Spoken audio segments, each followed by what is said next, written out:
Micro finance scam కేసులో shocking విషయాలు వెలుగులోకి వచ్చాయి. ఈ స్కామ్లో మంగ్లీ హ్యాండ్ కూడా ఉంది అంటూ స్పష్టంగా రమవత్ మధు దగ్గర పనిచేసిన ఒక వ్యక్తి వీడియో రిలీజ్ చేశాడు.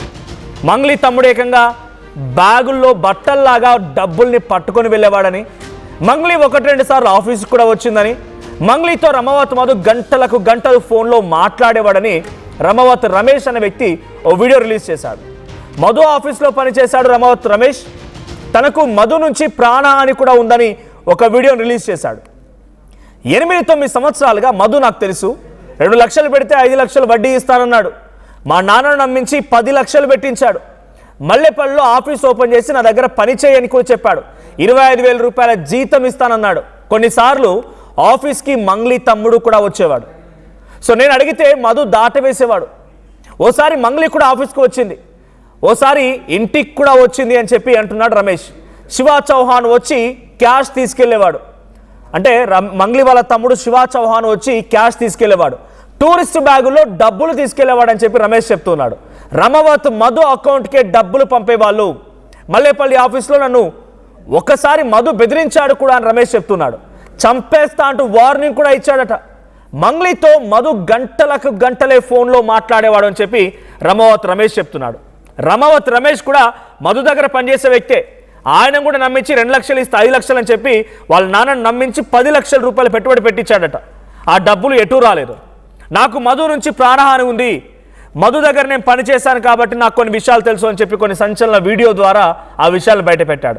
మంగ్లీ ఒకసారి ఆఫీస్కి వచ్చిందని, మధు ఇంటికి మంగ్లీ వెళ్ళిందని, మంగ్లీ తమ్ముడు శివ చౌహాన్ టూరిస్ట్ బ్యాగుల్లో బట్టలు నింపుకునే రాగా డబ్బుల కట్టలు నింపుకొని వెళ్ళేవాడని, మంగ్లీతో మధు గంటలకు గంటలే ఫోన్లో మాట్లాడేవాడని చెప్పి రమేష్ చెప్తున్నాడు.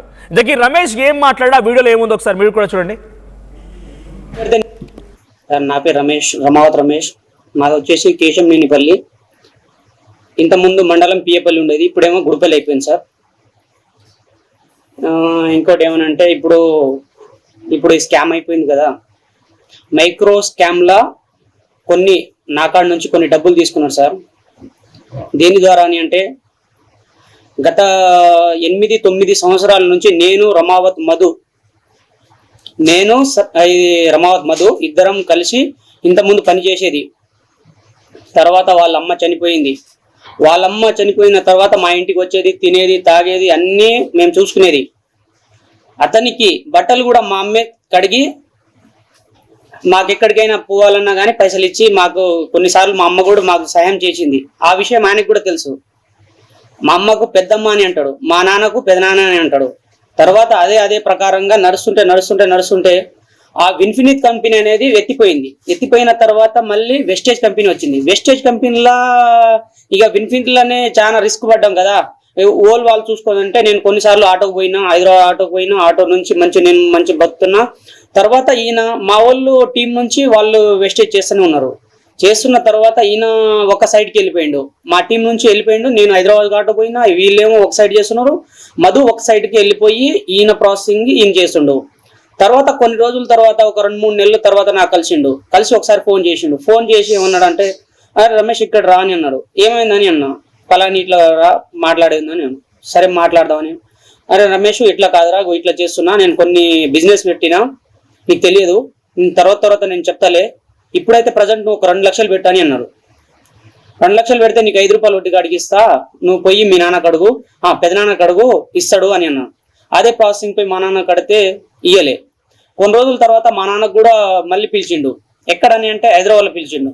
హైదరాబాద్లో పిలిచిన తర్వాత పెదనాన్న ఇట్లా అట్లా ఉంటది, నువ్వు తండల మీరు నాయక్ కదా అంటే, మా బంజారాలో మేము నాయక్ అనే ఉంటాం, మీ బంజారాలో మీ నాయక్ ఉన్నారు కదా అంటే, మీ నాయక్ మీ ఊర్లో ఎంత ఉన్నారో నాకు తెలియదు, నా కాడ వచ్చినావు కదా, నా కాడ వచ్చిన తర్వాత నువ్వు ఎట్లా ఉంటావో నీకే తెలుసు, అది నీకే తెలుస్తుంది పెదనాన్న. నువ్వైతే ప్రజెంట్ ఒక 5-6 లక్షలు చేయి పెదనాన్న, తర్వాత నేను నీకు వడ్డీ రూపంగా నేను ఇస్తా, నీకు ఎప్పుడు కావాలా, నువ్వు ఎప్పుడైనా ఫ్లాట్ కొంటావా, నేను భూమి కొంటావా, లేకుంటే రమేష్ ఎప్పుడు నేను పెళ్ళి అవుతుందా ఆ టైం నేను పైసలు ఇచ్చేస్తా అని అన్నాడు. మా నాన్న అదే నిజంగా అనుకున్నావు. అప్పటికి ఈ మియాపూర్లో ఆఫీస్లో ఉన్నప్పుడు పెద్ద బిల్డింగ్ ఉండేది సార్. ఆ బిల్డింగ్ లో మా నాన్న నిన్న మొన్న నా దగ్గర పనిచేసి మన దగ్గర ఉండేటోడు అబ్బాయి ఇలా ఇంత పెద్ద చేసుకుంటూ ఏం దందా ఏందని అంటే మధు ఏంద్రా ఇది అసలు అంటే పెదనాన్న నీకు తెలియదు పెదనాన్న నువ్వు పైసలు ఇవ్వు తర్వాత నీకు అర్థమవుతుంది అన్నాడు. అదే ప్రాసెసింగ్ లో మా నాన్న దాదాపుగా ఒక 10 లక్షలు దాకా చేసిండు. 10 లక్షలు చేస్తే తర్వాత కొంచెం డౌన్ గానే ఉన్నాం. తర్వాత ఇంకా ఏం చేసిండంటే నాకు ఇంకా క్లోజ్ గా అయిపోయిన తర్వాత నేను కొన్నిసార్లు మల్లెపల్లి పిలుస్తాడు, బిర్యానీ తినిపిస్తాడు, ఏమైనా బట్టలు ఇప్పిస్తాడు, ఇట్లా చేపించిన తర్వాత సరేలే ఇట్లానే అనగానే తర్వాత మల్లెపల్లి ఆఫీస్ ఓపెన్ అయింది.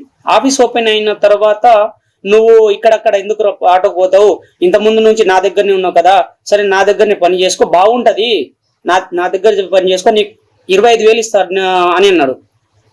సరేలే అన్న నేను దగ్గరనే ఉంది కదా, ఊరు కూడా దగ్గరనే ఉంది కదా, దగ్గర రానిపోని మనకు అన్ని మనం చూసుకోవచ్చు, అన్ని చూసుకోవచ్చు, నేను కూడా నీ దగ్గర ఉంటా అని నేను కూడా అనుకున్నా. తర్వాత ఇట్లా అయింది.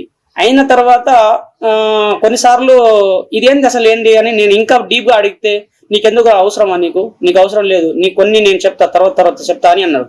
తర్వాత చెప్తే కొన్నిసార్లు ఈ శివ అన్న వచ్చిండు, వాళ్ళు మంగ్లీ వాళ్ళ తమ్ముడు వచ్చిండు. మంగ్లీ వాళ్ళ తమ్ముడు వచ్చిన తర్వాత ఒకసారి నాకు డౌట్ వచ్చింది, ఏందబ్బా ఈయన ఇక్కడ ఎందుకు వచ్చిండు అనేసరికి నేను మధుకు పోయి మళ్ళీ అడిగిన, ఏం మధు ఇట్లా వచ్చిండని అంటే కొన్ని డీలింగ్ ఉంటాయి రా, వస్తూనే ఉంటాయి పోతూనే ఉంటాయి, నువ్వు అట్లా లైట్ తీసుకోవాలి, నీవు క్యాషియర్ కదా, నీకు అంతా అర్థమైతేనే ఉంటది, నువ్వు నీ పని నువ్వు చూసుకోని అన్నాడు. సరేలే అని నేను కూడా ఊకున్న తర్వాత ఒక 20 days బ్యాక్ మళ్ళీ ఒక 20 రోజుల తర్వాత మళ్ళీ మంగళక్క వచ్చింది. మంగళక్క వస్తే అది ఏ టైంకి వచ్చింది, నేను ఆఫీస్ మొత్తం బంద్ చేసిన, నేను 6 గంటలకే క్లోజ్ చేసా ఆఫీస్ క్లోజ్ చేసిన తర్వాత నేను రూమ్ పోయిన తర్వాత ఫోన్ చేసిండు, అరే రమేష్ ఇక్కడ వచ్చి ఆఫీస్ ఓపెన్ చేయని అన్నాడు. చేసి అంతలే మంగళక్క వచ్చింది. అక్క వచ్చిన తర్వాత ఇక వాళ్ళిద్దరు ముగ్గురు ఉన్నారు అక్కతోటి పాటు, ఈయన శివ ఉండు, అక్క ఉంది, ఇంకోటి అంటే ఈయన మధు కూడా ఉండు. వీళ్ళు 3-4 ఉంటే నేను ఆఫీస్ ఓపెన్ చేసిన తర్వాత కథ నువ్వు వెళ్ళిపోరా అని అన్నాడు. రూమ్ పోయి నేను పడుకున్న తర్వాత వాళ్ళు ఏ టైంకి వెళ్ళిపోయినా కూడా నాకు తెలియదు, మళ్ళీ వాళ్ళు ఎప్పుడు పోయిరో కూడా నాకు తెలియదు. నేను పొద్దున మళ్ళీ 6 గంటలకు నేను వచ్చిన, ఎందుకు ఉన్నరా పోయిరా, లేకుంటే మన సార్ కదా ఎంతైనా మనకు ఆడ పని చేస్తున్నాం, ఆయన కాడ పోవాలి పొద్దునే, ఇక వాళ్ళు చూసుకోవాలన్నప్పుడు నేను పోతే లేరు వాళ్ళు. అట్లనే మళ్ళీ నేను నా పని నేను చేస్తూనే ఉన్నా. అయితే కొన్నిసార్లు బయట వాళ్ళు కూడా ఇంకా కొన్ని మనకు తెలిసిన క్యాండిడేట్ కూడా వస్తున్నారు, అక్కడ కొన్ని క్యాండిడేట్స్ కూడా వస్తున్నారు, ఏందబ్బా ఇది ఇన్ని రోజులు ఏం చేస్తున్నాయి ఏందనేది కొన్ని నేను కూడా నమ్మిన తర్వాత కొన్నిసార్లు ఇంకోసారి కూడా మంగళక్క వచ్చింది, 2 time మంగళక్క వచ్చింది. ఇంకో టైం ఏంటంటే ఇంటికాడ వచ్చింది, ఎక్కడ వద్దిపట్లల్లో నాకు బైక్ ఉండేది, నా R15 బైక్ లెక్క జిక్సర్ బైక్ ఉండేది. ఆ బైక్ తీసుకొని నేను అక్కడ పోతే నాకంటే నేను పోయిన తర్వాత 10 నిమిషాల తర్వాత అక్క వాళ్ళు, మంగళక్క, శివ అన్న, మధు వీళ్ళు 4-3 వచ్చిరు. వస్తే ఒక ఫోటో దిబ్బరా అని అన్నాడు. అయితే ఇంటికాడ వచ్చినప్పుడు వాళ్ళు ఇల్లు కడుతూనే ఉన్నారు. ఆ కడుతున్న ఇల్లు కాడికి నైట్ 2 గంటలకు నేను పోయినా. ఆ ఫోటో నేనే తీసిన. ఆ ఫోటో తీసిన తర్వాత ఇక నువ్వు పోతే పోరా, లేకుంటే మన పాత ఇల్లు ఉంది కదా అక్కడ పోయి పడుకో, నువ్వు ఈ టైం పోతే పో, లేకుంటే మన పాత ఇల్లు ఉంది కదా అక్కడ పోయి పడుకో అని అన్నాడు. సరే నేను అక్కడ పోయి పడుకుంటాలే అని నేను అక్కడనే పడుకొని నేను పొద్దున వచ్చేసిన. ఆ విషయం ఎవ్వరికి కూడా తెలియదు, అది ఓలు కాదు కదా అసలు, ఓలు ఏ మనిషికి కూడా తెలియదు. నైట్ 2 గంటలు ఎవరు లేస్తారు, లేరు కూడా ఆ టైంకి వచ్చారు. ఒక ఫోటో తీసుకున్నా, వాళ్ళ పాత ఇల్లు కాడ పోయి నేను పడుకున్నా. ఎందుకంటే వాళ్ళు అంతా నాకు పరిచయం. అక్కడ పోయి వాళ్ళ నాన్న కూడా ఉండు, అక్కడ వాళ్ళ నాన్నకాడ పోయి నేను ఫ్యాన్ వేసుకొని నేను పడుకున్నా. తర్వాత అదే కంటిన్యూగా అవుతుంటే ఇప్పుడు లిక్విడ్ క్యాష్ ఎవరు తీసుకోబోతారు, ఈయన శివ చౌహాన్ ఉంది కదా, శివ చౌహాన్ వచ్చి క్యాష్ తీసుకెళ్తాడు. వచ్చి క్యాష్ అడిగి, అరే ఎన్ని కలెక్షన్ అయినాయిరా, ఎంత వచ్చినాయిరా, ఇలా కలెక్షన్ ఎంత అంటే నేను అప్పుడప్పుడే మాట్లాడిన తర్వాత నేను కలెక్షన్ అయిపోయిన తర్వాత టూరిస్ట్ పోతాం కదా మనం, బయటకు పోయినప్పుడు పెద్ద బ్యాగులు ఉంటాయి కదా, ఆ బ్యాగులు లెక్క పెద్ద బ్యాగులు ఉంటాయి. ఆ బ్యాగులలో నేను నింపేస్తా మొత్తం డబ్బులు, కలెక్షన్ చేసిన మొత్తం డబ్బులు అలా కలెక్షన్ పెట్టి నేనే పోయి కింద, నేను ఒక ఫస్ట్ ఫ్లోర్ నుంచి కింద దిగి అలా పెట్టి కార్లో పెట్టిన తర్వాత ఆయన ఎక్కడ పోతాడో కూడా నాకు తెలియదు, అసలు నా తర్వాత కూడా ఆ విషయం కూడా తెలియదు. మళ్ళీ ఇంకోటి ఏమనంటే ఓలైనా కొట్టిరనుకో, ఓల్ దాంట్లో కొట్టియాలన్నా, ఇప్పుడు నా లాంటి వాళ్ళు కస్టమర్ వచ్చిందనుకో, ఒక 50,000 కొట్టియాలనుకో, ఆ ఎవరు దాంట్లో కొట్టియాడు, ఓన్లీ రమావత్ మధు దాంట్లోనే కొట్టిస్తా క్యాష్, ఓన్లీ రమావత్ మధు, దానికంటే ఇంకా ఎవరు దాంట్లో కొట్టియలే కూడా, ఓన్లీ రమావత్ మధుకే, మధు అంతా మధు దాంట్లోనే క్యాష్. ట్రాన్సాక్షన్. ఆన్లైన్ మాత్రం అది క్యాష్ మొత్తం ఈయన చవాన్ని తీసుకోపోతాడు, శివ చవాన్ని తీసుకోపోతాడు. అదే రకంగా కొన్నిసార్లు అదే రకంగా నేను అక్కడ పని చేస్తూ మా నాన్నకు కూడా నేను ఇక్కడ పని చేస్తున్నా కదా, మంచి మూమెంట్ లో ఉన్నా, మంచి అంత పైసలు తీస్తారు, మంచిగా అవుతుంది, మొత్తం గోల్డ్ అవి ఇవి పెట్టుకుంటారు, బాగానే సంపాదిస్తారు. నాన్న ఇట్లా నేను పని చేస్తున్నా నాన్న, మనం కూడా పెడతామే అని అంటే, ఈ పెట్టినవి చాలు కదా ఇంకెందుకు పెడతామని అన్నాడు. కాదు పెడతామని అన్నాడు. పెట్టిన డైరెక్ట్ గా 30 లక్షలు ఒకటేసారి తెచ్చిండు. అది కూడా ఎప్పుడు అది ఆఫీస్ ఓపెన్ అయినప్పుడు అప్పుడు తెచ్చి ఒకటేసారి 30 లక్షలు ఇస్తే, ఆ 30 లక్షలు తీసుకోపోయి ఎక్కడ ఇచ్చినాము, నేను ఈ చవాన్ శివ చవాన్ ఈటల్ అనేటోడు డ్రైవర్ కాదు కానీ ఆయన కూడా ఒకటి అక్కడ ఆఫీస్ ఓపెన్ అయినప్పుడు వస్తే నాకు కార్ రాదు, వీటల్కి కార్ వస్తుంది. ఈయన ఈ చవాన్ ఏమో ముందర కూర్చుని నేను వెనక కూర్చున్నా. అదే రకంగా తీసుకోపోయి ఎక్కడని అంటే మనకు ఈ కోకపేట ఉంది కదా, కోకపేట సర్వీస్ రోడ్ లో బండి పెట్టిన తర్వాత 10 నిమిషాలు కూర్చొని రా అని అన్నాడు. కూర్చున్నాం, మేము లోపల బాగానే కూర్చున్నాం. ఆయన వచ్చి ఒక 10 నిమిషాలు బయటికి పోయి ఒక 5-6 నిమిషాలు మాట్లాడిన తర్వాత సైడ్ నుంచి ఒక కార్ వచ్చింది. కార్ వస్తే తమ్ముడు ఒక బ్యాగ్ ఇరా అని అన్నాడు. బ్యాగ్ ఇస్తే నేను తీసేసి ఓనర్ సీట్లో ఇచ్చిన. ఓనర్ సీట్ నుంచి బయటికి ఇచ్చేసి ఆయన కార్ల నుంచి ఆయన వేరే కార్లోకి ఇచ్చిండు. ఆ కార్లో ఇచ్చేస్తే నేను పోయి ఇప్పుడు ఇక్కడ వచ్చినాం కదా, ఏందబ్బా ఈ పైసలు ఇక్కడ ఈ రోడ్డు మీద పైసలు కూడా ఇస్తారా, ఇన్ని పైసలు ఏంది ఇక్కడ అని నేను అనుకోని నేను కొంచెం డౌట్ లో ఉన్నా. పోయి మంగళక్క వాళ్ళ ఇంటికాడ పోయినా. మంగళక్క ఉన్నది అక్కడ. మంగళక్క ఉంటే అక్కడ పోయి నేను ఫోటో దిగుదామని మంగళక్కతో ఇంకోసారి ఇక్కడ వచ్చినా నా ప్రూఫ్ చూసుకోవాలని నేను అక్కడ పోయి నేను ఒక ఫోటో దిగుదాని అంటే, లేదే బాబు ఇక్కడ దిగొద్దు రమేష్, అట్లా వద్దు, మనకు తోటి ఇట్లా ఫోటో దిగొద్దు, అర్థమవుతుందా? ఇట్లా మనం ఎవడైనా ప్రోగ్రామ్ వచ్చినప్పుడు ఫోటో దిగాలి, ఇట్లా ఇంటికాడ దిగొద్దు, అన్ని ఉంటాయి, కెమెరాలు ఉంటాయి, ఇంకా ఏమైనా ఫోటోలు ఇంకేమైనా ఉంటాయి, అట్లా దిగొద్దు. సరే నేను ఒక శివన్నతో నేను దిగుతా, వచ్చి నన్ను ఇక్కడ మధుకు కూడా చూపించుకోవాలి కదా, ప్రూఫ్ చూపించుకోవాలని నేను ఒక శివ చౌహాన్తో ఒక ఫోటో దిగిన. అంతే. దిగిన తర్వాత మళ్ళీ నేను రిటర్న్ వచ్చేసిన. అదే రకంగా మా నడుస్తుంది. మాకు లాస్ట్ ఒకటేసారి మేము 30 లక్షలు నెట్ క్యాష్ ఇచ్చేసిన. ఆ ప్రూఫ్ కూడా మా కాడ అన్ని ఉన్నాయి మా వాళ్ళ దగ్గర. ఇంకోటి ఏమనంటే నా ఫోన్లో కూడా ఉన్నాయి. నా ఫోన్లో ఏమనంటే మా అక్క ఆమెది బుట్టల కమ్మలు మేము అవి సొమ్ములు మొత్తం పెట్టేసి SBI బ్యాంకుల నుంచి తెచ్చిన. ఇంకో నెల అయితే అది కూడా క్లోజ్ అవుతుంది. ఈ రోజు డేట్ తోని ఇంకో నెలనో ఇంకో 2 నెలలు అయితే అది కూడా క్లోజ్ అవుతుంది. క్లోజ్ అయిన తర్వాత మాకు నోటీస్ వస్తుంది సార్. నోటీస్ వచ్చిన తర్వాత వాళ్ళకు కూడా మేము డబ్బులు కట్టాలి, బ్యాంక్ నుంచి అది తీసుకొని రావాలి సార్. అదే రకంగా ఉన్నా సార్. దయచేసి నాకు అక్క కాడ నుంచి మాకు డబ్బులు ఇప్పించేటట్టు మాకు చూడండి దయచేసి అందరికీ. ఆయన పేరు రమవత్ మధు కంపెనీలో పనిచేస్తూ ఉండేవాడట. అయితే ఫస్ట్ తను చెప్పిన మాట మీరు డీటెయిల్గా వింటే కనుక వాళ్ళ అమ్మని పెద్దమ్మ అనేవాడంట. అంటే రమేష్ వాళ్ళ అమ్మని పెద్దమ్మ అనేవాడంట.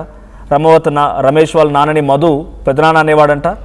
సో తను ఏదో కంపెనీలో పనిచేస్తున్నాడు, తన దగ్గర ఉండేవాడు, వస్తూ పోతూ ఉండేవాడు, నాతో కూడా చాలా చక్కగా మాట్లాడేవాడు, అంతవరకు బాగానే ఉంది. మేము కూడా అక్కడ కొంత మధుని గారాబం చేసే వాళ్ళము, మధుతో మాట్లాడే వాళ్ళం అని చెప్పి రమేష్ చెప్తున్నాడు.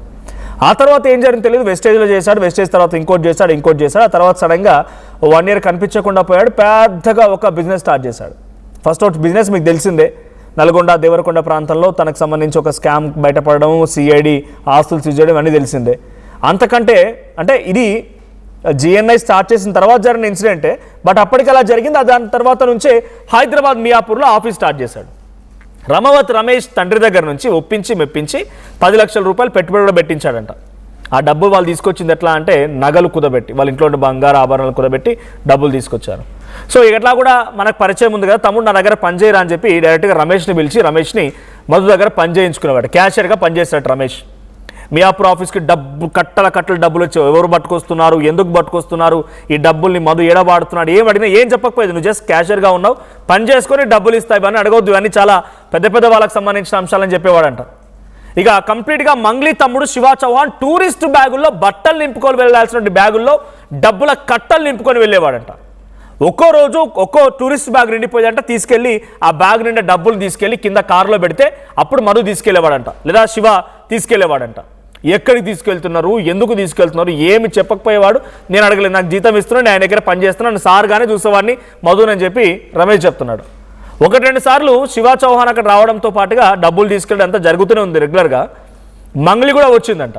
సో మంగ్లీతో ఫోటో తీసుకోవడానికి వెళ్తానంటే మధు వద్దని చెప్పండి, చాలా పెద్దవాళ్ళ అంశం, ఇక్కడ ఫోటోలు తీసుకోవద్దు బాగుండదని చెప్పి ఆపాడంట. మంగ్లీ కూడా వచ్చిందనడానికి రమేషే ఆఫీస్ అంటే మల్లెపల్లి ఆఫీస్ కానీ లేకుంటే మియాపూర్లో ఉన్నటువంటి మధు ఆఫీస్కి మంగ్లీ కూడా వచ్చిందనడానికి రమేషే ఒకే ఒక్క ఆధారం. ఇక్కడ రమేష్ ఏం చెప్తున్నా, నాకు ప్రాణహాని ఉంది, నా డబ్బులు వాళ్ళ దగ్గరే ఉన్నాయి, నా డబ్బులకు ఇప్పించండి అని రకంగా రమేష్ చెప్తూ ఉన్నాడు. అటు మంగ్లీ ఉంది అని కూడా చాలా స్పష్టంగా కాన్ఫిడెంట్గా రమేష్ చెప్తున్నాడు. సో దీనికి సంబంధించి మరిన్ని అప్డేట్స్ ప్రతినిధి ఇన్నారెడ్డి అందిస్తారు. ఇన్నారెడ్డి, సో రమేష్ వీడియోతో మరిన్ని ఆసక్తి రేపే అంశాలు బయటపడుతున్నాయి. మంగ్లీ తమ్ముడు శివ చౌహాన్, మంగ్లీ ఏమో మా తమ్ముడు అమాయకుడు, ఈ మొహమా అండి డబ్బులు లెక్క పెట్టేది, ఈ మొహమా అండి అమాయకుడు అని చెప్పి పదే పదే శివ మొహం చూపిస్తోంది. కానీ ఆ శివ కట్టలు బ్యాగుల కట్టలు డబ్బులు నింపేటువంటి బ్యాగుల 10ల సంఖ్యలో బ్యాగుల్ని మోసుకెళ్లేవాడట. మంగ్లీ కూడా 1-2 సార్లు వచ్చిందని రమేష్ చెప్తున్నాడు. రమేష్కి ప్రాణహాని ఉందని కూడా చెప్తున్నాడు. రమేష్ వీడియో తర్వాత ఇంకెటువంటి సినారియో చోటు చేసుకుని ఇప్పటివరకు అప్డేట్స్ ఏంటి?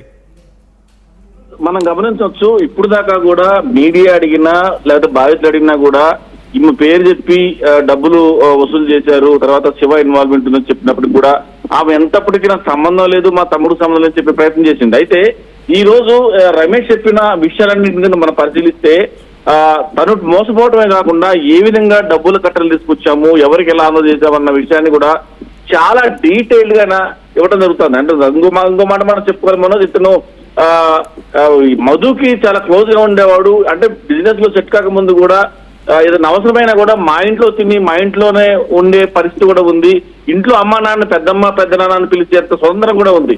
అలాంటి వ్యక్తి ఫస్ట్ 3 లక్షలు పెట్టించడం, తర్వాత 30 లక్షల దాకా దాన్ని పెంచడం, ఇవన్నీ కూడా అంటే రమేష్ కూడా చూశాడు. డబ్బుల ట్రాన్సాక్షన్ కానీ కట్టకట్టలు తిప్పడం కానీ చూసిన తర్వాత ఖచ్చితంగా మనకు కూడా లాభాలు వస్తాయని చెప్పేసి అంటాం. తర్వాత ఇంకో విషయం కూడా మీరు ఇందులో ప్రస్తావించినట్టుగా ఇక్కడ డబ్బులు కట్టలు తీసుకుపోయిన గ్రామంలో కావచ్చు, వాళ్ళ ఇంటికి వెళ్ళిన గ్రామంలో కావచ్చు, ఆ డబ్బులు అందజేస్తున్నప్పుడు మరి ఇప్పుడు మధుకు సంబంధించిన డబ్బులు తీసుకుని అందజేస్తున్నాడు. నేను అందజేసానా లేదా అని చెప్పడానికి ఎవిడెన్స్ కావాలని చెప్పని ఒక ఫోటో అడిగినప్పుడు అక్కడ మంగ్లీ దాన్ని అబ్జెక్ట్ చేసింది. అక్కడ శివతోటి ఫోటో దిగి ఆ ఫోటోని మధు పంపించడం జరిగింది. అంటే ఒక నమ్మకమైన మనిషిగా నమ్మకస్తుడిగా ఆయన ఫోటో అడగటంలో ఎలాంటి అభ్యంతరం లేదు. కానీ అక్కడ ఫోటో ఇవ్వడానికి సంబంధించి ఆమె అభ్యంతరం పెట్టడం, తర్వాత నేను ఇవ్వనని చెప్పేసి అంటాం, దాని మీద కూడా కాంట్రవర్సీ ఒకటి మనకి చాలా అంటే తేడతలం ఇన్వాల్వ్మెంట్ ఉంది. కాబట్టి ఇవన్నీ ఎవిడెన్స్ గా బయటపడితే రేపు పొద్దున తమ కెరీర్ ఎక్కడ దెబ్బతింటుందని చెప్పేసి కూడా ఎస్కేప్ అయ్యే అవకాశం ఎక్కువ కనిపిస్తుంది. అంతా కూడా ఈ రమేష్ సంబంధించిన వర్షన్లో భాగంగా మనం చెప్పుకోవాల్సి వస్తా ఉంది. అయితే మరి దీంట్లో ప్రధానంగా గమనిస్తే మొత్తంగా వాళ్ళ నాన్నను నమ్మించి ఒకసారి 2 లక్షలు, తర్వాత 5 రూపాయల వడ్డీస్ అని చెప్పి అంటాం, తర్వాత మళ్ళీ 10 లక్షల వరకు కూడా ఈ మోసపోవడం. అలాగనే మల్లేపల్లిలో ఆఫీస్ ఓపెన్ చేసే క్రమంలో ఏ రకంగా తాను ఏ రకంగా ఇంటరాక్ట్ అయ్యాడు, ఎలా ఉండేవాళ్ళు, తర్వాత మంగ్లీ ఏ సమయంలో వచ్చింది, ఇవన్నీ కూడా దానికి ప్రత్యక్ష సాక్షి. ఈ రోజు ప్రాణహాని ఉంది అని చెప్తానికి కూడా ఏంటంటే ఇవన్నీ బయట పెట్టాను. కాబట్టి ఖచ్చితంగా మనం చూసాం, ఇంతకు ముందు కొంతమంది లీడర్స్ కూడా మంగ్లీకి సంబంధించిన వ్యవహారంలో కనుక ఎవరైనా సరే యాంటీగా మాట్లాడితే అవసరమైతే దాడులు కూడా తెగబడతామని చెప్పని కూడా చాలా స్పష్టంగా వాళ్ళు ప్రకటించడం జరిగింది. అంటే మంగ్లీ తరపున మాట్లాడే వ్యక్తులు దాడులు కూడా చేస్తామని హెచ్చరికలు చేస్తున్న నేపథ్యంలో ఆయన ప్రాణహాని ఉందని చెప్పడంలో కూడా ఇలాంటి అతిశయోక్తి. మరి ఖచ్చితంగా ఆయన పోలీసులు ఆశ్రయించి ఆల్రెడీ మనం మాట్లాడాం, ఎన్ఫోర్స్మెంట్ దీనికి సంబంధించిన ఎకనామిక్స్ అఫెన్స్ వింగ్ లో కేసు నమోదైంది. కాబట్టి ఎక్కడ కేసు నమోదు చేయకపోతే ఎకనామిక్స్ వింగ్ లో ఆశ్రయించాలని చెప్పని కూడా చెప్పిన నేపథ్యంలో ఇవన్నీ కూడా చాలా కీలకమైన అంశాలు. అంటే దీంట్లో మంగ్లీని ఇన్వాల్వ్మెంట్ ఉంది చెప్పడానికి అంశాలు కాకపోయినా ఇక్కడ డబ్బుల ఫ్లోట్ ఎలా వస్తా ఉంది, ఏ రకంగా డబ్బులు తీసుకున్నారు, ఏమని డబ్బులు తీసుకున్నారు, ఏ రకంగా కలెక్ట్ చేశారు, దాంట్లో ఇన్వాల్వ్మెంట్ అయిన వ్యక్తులు ఎవరెవరు, ఆ ట్రాన్సాక్షన్స్ ఎలా జరిగాయని దానికి ఈ రమేష్ చాలా ప్రత్యక్ష సాక్షి. కాబట్టి ఖచ్చితంగా పోలీసులు అంటే ఈఓడబ్ల్యూ పోలీసులు కూడా అతను విచారిస్తే చాలా విషయాలు బయటకు వస్తాయి. తను కూడా చెప్తూనే ఉన్నాడు వీడియోలో, నా దగ్గర చాలా సాక్ష్యాలు ఉన్నాయని చెప్పేసి. ఇది ఇమీడియట్ గా పోలీసులకు ఆశ్రయిస్తే మాత్రం ఖచ్చితంగా మంగ్లీకి సంబంధించిన వ్యవహారాలు ఆయన చెప్పుకొస్తా ఉన్నాడు. దానికి సంబంధించిన సాక్ష్యాలు కనుక ప్రొడ్యూస్ చేశారంటే మాత్రం దీంట్లో మంగ్లీ తాను తప్పు చేశారు లేదా అన్న విషయం మీద తేల్చాల్సింది మనం కాదు, పోలీసులు. మరి ఇన్ని రోజులుగా నాకు సంబంధం లేదని చెప్తున్నప్పటికీ మీడియా మరి నువ్వు సంబంధం లేదని చెప్తున్న ప్రతిసారి కూడా మనం ఒకటే అన్నాం, నీకు సంబంధం లేదు, ఎక్కడ కూడా మనం బ్లేమ్ చేసావు, బ్లేమ్ చేయట్లేదు మేము కూడా. కాకపోతే మిమ్మల్ని నమ్మి అంటే మీ పేరు చూసి మేము ఇన్వెస్ట్ చేశాం కాబట్టి మిమ్మల్ని మీరు ఉన్నారని చెప్పి నమ్మించిన వ్యక్తులు, తర్వాత ఈ బాధితులు ఉన్న వాళ్ళకి సపోర్ట్ గా ఎందుకు రారు, సపోర్ట్ చేస్తాను, వాళ్ళకి డబ్బులు రావాలా, నన్ను ఏమైనా పర్లేదు చెప్పండి డైలాగులు చెప్తున్నారు రెడ్డి వరుసగా నిన్న డైరెక్ట్ గా ఒక అమ్మాయితో ఫోన్ లో మాట్లాడుతూ మంగ్లీ రెడ్ హ్యాండెడ్ గా తన గురించి ప్రెస్ మీట్ పెట్టమని రిక్వెస్ట్ చేసిన మహిళ చెప్పుకొచ్చింది ఒక అమ్మాయి. ఆ తర్వాత లైవ్ లోనే ఎవరో ఒక గద్వాల నుంచి వచ్చిన వ్యక్తి తిరుమలేష్ అంట వాడే చేస్తున్నాడు అని చెప్పి కొంత తిరుమలేష్ పైన అసభ్యంగా తిరుమలేష్ పైన ఏకవచనంతో మాట్లాడుకొచ్చింది. ఇప్పుడు డైరెక్ట్గా రమవత్ రమేష్ ఎవరైతే మధు దగ్గర పనిచేసిన క్యాషియర్ ఉన్నాడో అక్కడ కూడా మంగ్లీ పేరు చెప్తున్నారు. ఇంత స్పష్టంగా ఒకదాని తర్వాత ఒకటి మంగ్లీ వ్యవహారం బయటపడుతూ ఉంటే మంగ్లీ రియాక్షన్ ఏంటి? 2-3 రోజులు ఎక్కడ కనిపించట్లేదు. పరారిలో ఉన్నారా, అబ్స్కాండ్ అయ్యారా? అయితే మనకు అందున్న సమాచారం ప్రకారం మాత్రం పరారిలో ఉన్నారని చెప్తా ఉన్నారు. కొద్దిసేపటి క్రితమే, ఒక అరగంట 30 గంట క్రితమే కొంతమంది వ్యక్తులు మంగ్లీకి సపోర్ట్ గా ఎవరన్నా సరే మంగ్లీకి వ్యతిరేకంగా మాట్లాడితే మాత్రం వాళ్ళ మీద అటాక్ చేస్తామని చెప్పిన నేపథ్యం చూడొచ్చు. అలాగనే ఇవన్నీ కూడా అంటే సీక్వెన్స్ అన్ని కూడా ఒక్కొక్కటి ఆమెను ఆమె ఏదో చూపుతున్నప్పుడు మరి ఆమె అంటే భయపడతా ఉంది. ఇవన్నీ ఇన్ని రకాలుగా అమ్మాయిని అప్రోచ్ అవడము, తర్వాత కొంతమంది మత పెద్దలు అంటే వాళ్ళ యొక్క పెద్దలను ఆశ్రయించడము, ఇవన్నీ కాకుండా ఎవరైతే మోసపోయారో వాళ్ళందరినీ గ్యాదర్ చేసి ఎలా మోసపోయారు, ఎక్కడ నా పేరు వాడారు, ఎక్కడెక్కడ మీరు రకంగా ఇబ్బంది పడ్డారని చెప్పేసి వాళ్ళతో మాట్లాడి వాళ్ళతో కలిసి ఫైట్ చేస్తే ఈ రకంగా మంగ్లీ ట్రోల్ అయ్యేది కాదు. ఇప్పుడు రమేష్ చెప్తున్న దాన్ని బట్టి ఎంతవరకు ఇన్వాల్వ్మెంట్ ఉంది అన్న విషయం మీద శివాను చూపిస్తూ మా తమ్ముడికి ఎలాంటి సంబంధం లేదు, మేము గుడి కట్టాము, చాలా అసలు ఇట్లాంటి విషయాలు ఇన్వాల్వ్ కాడని చెప్పని కరాఖండ్కి చెప్పిన మనిషి మరి మధు దగ్గర పనిచేసే రమేష్ అనే వ్యక్తి ఇస్తున్న అంశాలు ఏమైతున్నాయో ఖచ్చితంగా పోలీస్ యంత్రాంగంగా దీన్ని కీలకంగా తీసుకొని ఆయన దగ్గర ఎవిడెన్స్ కనుక కలెక్ట్ చేస్తే ఖచ్చితంగా దాంట్లో నిజానిజాలు బయటపడతాయి. మనం ఈ రోజు మంగ్లీ తప్పు చేసింది, శివ తప్పు చేసింది చెప్పిన ఎవరు కూడా మనం దాన్ని పాయింట్అవుట్ చేయట్లా. కాకపోతే జరుగుతున్న పరిణామాలన్నీ కూడా వాళ్ళ మీద పాయింట్అవుట్ చేయలేదు చూపుతున్నాయి. కాబట్టి నిజనిర్ధారణ అంటే తాము కరెక్ట్ గా ఉన్నామని చెప్పుకోవాల్సిన బాధ్యత డిపార్ట్మెంట్ దగ్గర చేయాల్సిన వాళ్ళకు ఉంది. కాబట్టి మరి వాళ్ళు మంగ్లీ మాత్రం ఏ రకంగా కూడా మధు మీద కేసు పెట్టడం కానీ అంటే ఈ బాధితుల దగ్గరకు వచ్చి మాట్లాడడం కానీ కూడా ఎక్కడ జరగట్లేదు. కానీ ఇవి కాకుండా అంటే తనను తాను సెల్ఫ్ డిఫెన్స్ కోసం అంటారు దీన్నే, తనను తాను రక్షించుకోవడం కోసం రకరకాల ప్రయత్నాలు చేస్తుంది. అవన్నీ కూడా ప్రయత్నాలు చేయాల్సిన అవసరం లేదు. నిజంగా కనుక తనకి ఇన్వాల్వ్మెంట్ లేదు, తనకు సంబంధం లేదు అనుకుంటే మాత్రం నిన్నటి ఆ అమ్మాయి చెప్పిన ప్రత్యూష రాథోడ్ చెప్తున్న అంశంతో ఇప్పటి వరకు పెట్టినటువంటి ప్రెస్ మీట్లు అన్ని కూడా మంగ్లీ పెట్టమని చెప్పి ఆ బంజారా సంఘాల మీద ఆ బంజారా నాయకుల మీద ఒత్తిడి తీసుకొచ్చిన ప్రెస్ మీట్సేనా? అంటే వాళ్ళు చెప్పి మంగ్లీకి ఎటువంటి ప్రమేయం లేదు అనే రకంగా వాళ్ళు చెప్తూ ఉన్నారు. బట్ ప్రత్యూష రాథోడ్ విషయంలో ఏం జరిగింది, తన ప్రెస్ మీట్ పెట్టమని మంగ్లీ రిక్వెస్ట్ చేసింది. నా గురించి మంచిగా చెప్పు, నేను ఒక సెలబ్రిటీని ఎక్కడ మాట్లాడకూడదు, మాట్లాడను కూడా, మీరంతా వెళ్ళండి మాట్లాడండి నా గురించి అని చెప్పినట్టుగా తను ప్రొవోకేట్ చేస్తోందట. అంటే తప్పు చేసి వీళ్ళందరితో ప్రొవోకేట్ చేయించి ప్రెస్ మీట్ పెట్టిస్తోందా, తనకేం ప్రమేయం లేదని చెప్పి పక్క వాళ్ళతో చెప్పిస్తోందా? ఖచ్చితంగా మనోజ్ మీరు చెప్పింది మాత్రం 100% నిజం.